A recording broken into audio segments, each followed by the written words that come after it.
Happy hump day, everybody. Welcome back to the channel. And as you can see,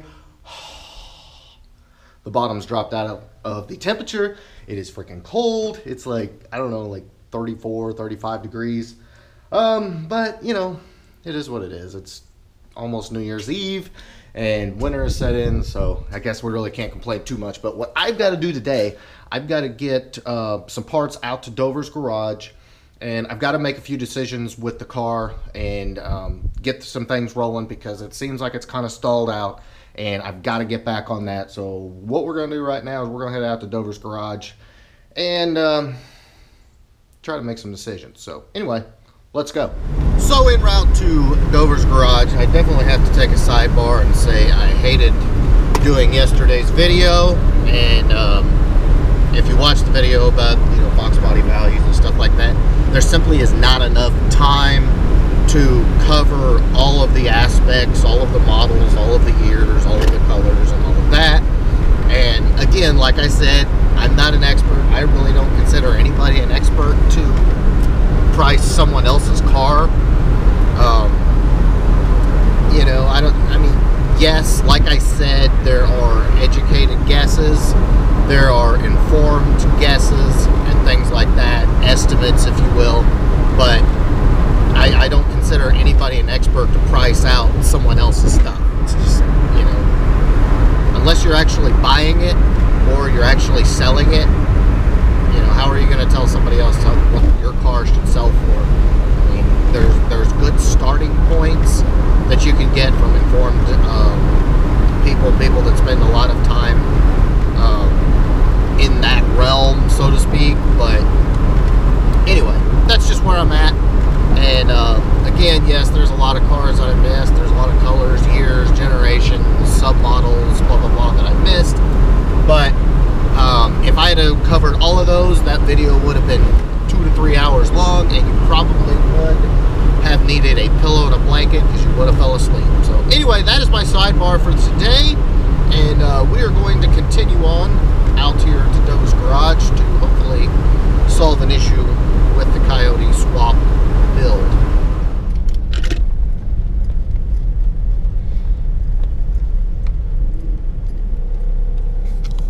All right, we are here. Let's get busy.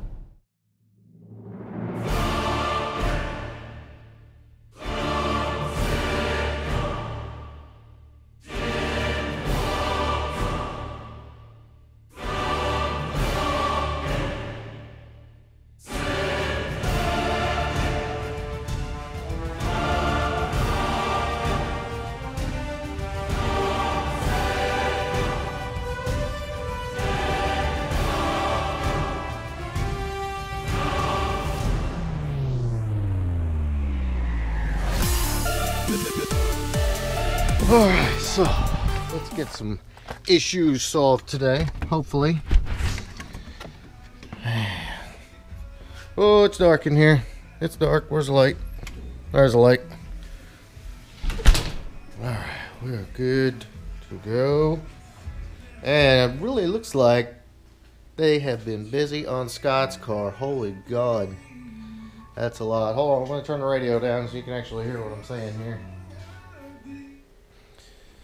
Alright, so I don't know if you caught the last video when I was out here.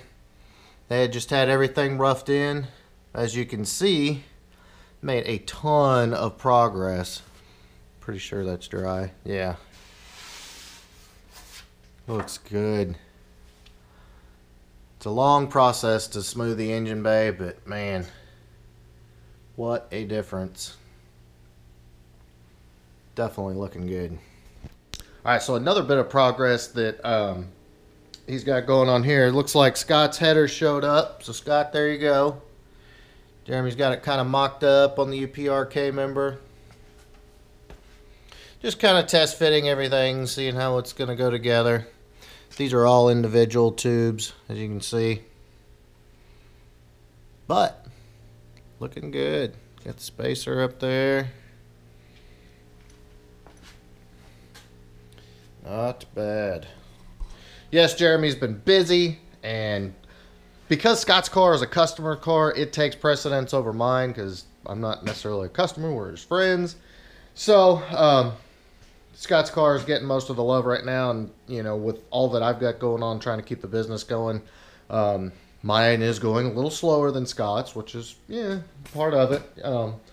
But I'm also taking my time and working through a lot of decisions because the way my car gets built is very purposeful. Everything I'm doing is very deliberate in the way I build it.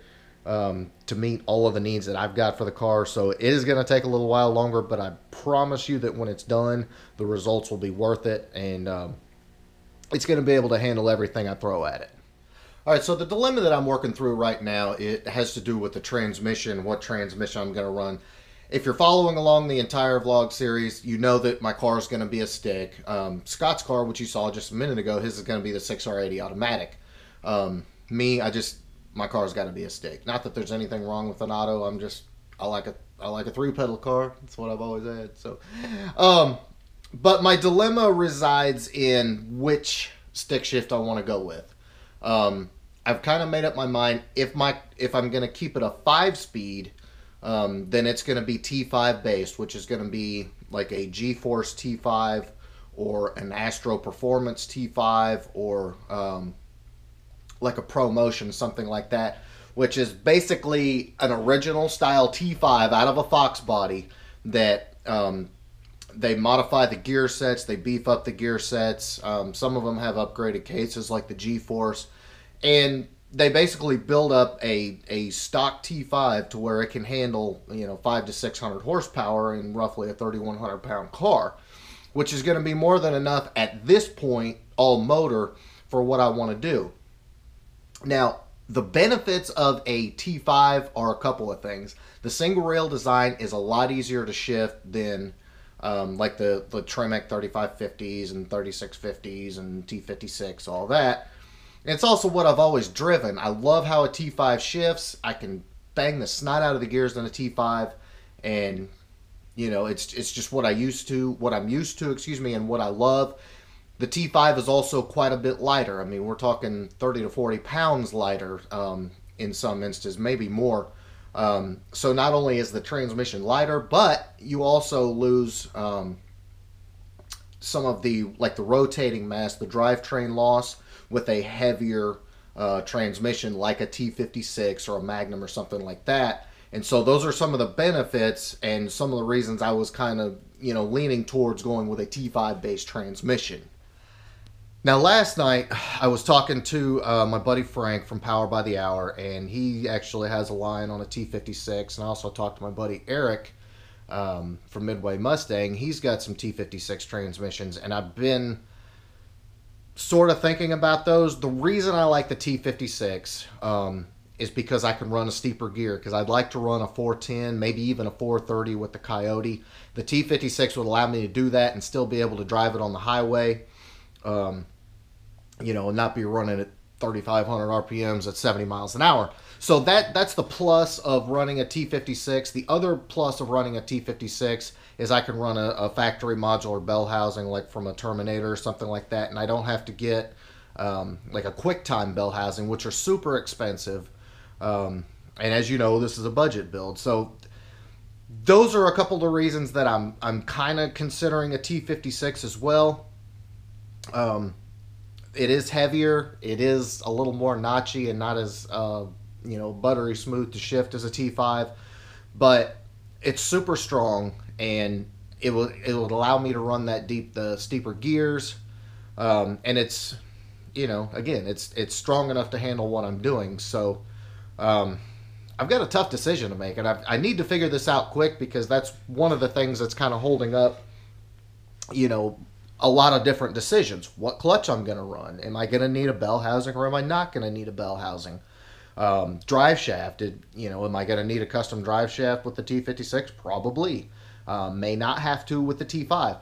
So all of these different decisions that I have to make it's kind of like a domino effect in the way that it affects other parts that I need to buy. I don't want to spend money and go buy a clutch or a shifter or a bell housing, and then, later on in the build, which could be a few weeks, something come up and I decide, okay, well, yeah, I'm going to go ahead and go with this T56. And then I piss away a bunch of money and a bunch of time and basically have to try and sell these parts that I bought. So that's why I'm kind of staying on the fence and making sure I'm 100% certain of what I'm going to buy before I do anything else. So essentially what I'm going to do is sit down and weigh all the pros and cons of both transmissions. And that's going to include weight. That's going to include, what gear I can run. That's also going to include budget, depending on, drive shaft, bell housing, clutch, etc. And, just try to come to the best decision I can as far as what my needs are going to be for the car, and also expandability, because at some point, the car is going to be on slicks and it's going to be drag raced, and so I have to consider what's going to be the most conducive for drag racing and for surviving on slicks. And also when I add more power, because as I've said before, at some point there's going to be some boost on this car, possibly nitrous. I don't know what all the future holds for it, but it's going to be under quite a bit of strain, and I need it to live, and hopefully live for a long time.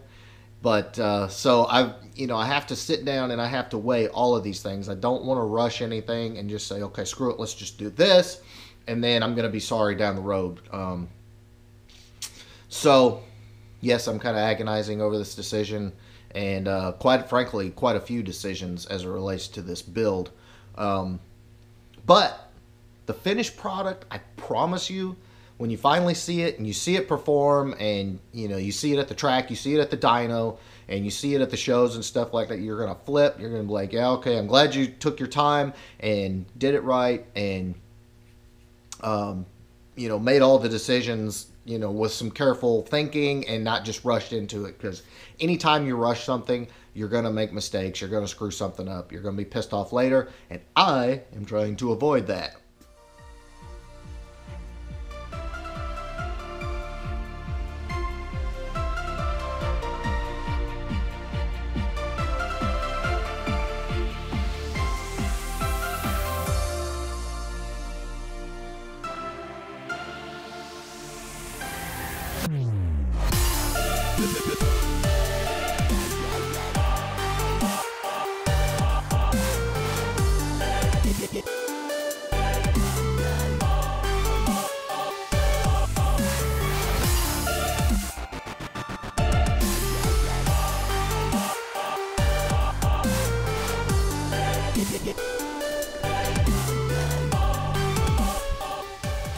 Alright guys, so that's kind of where we're at right now.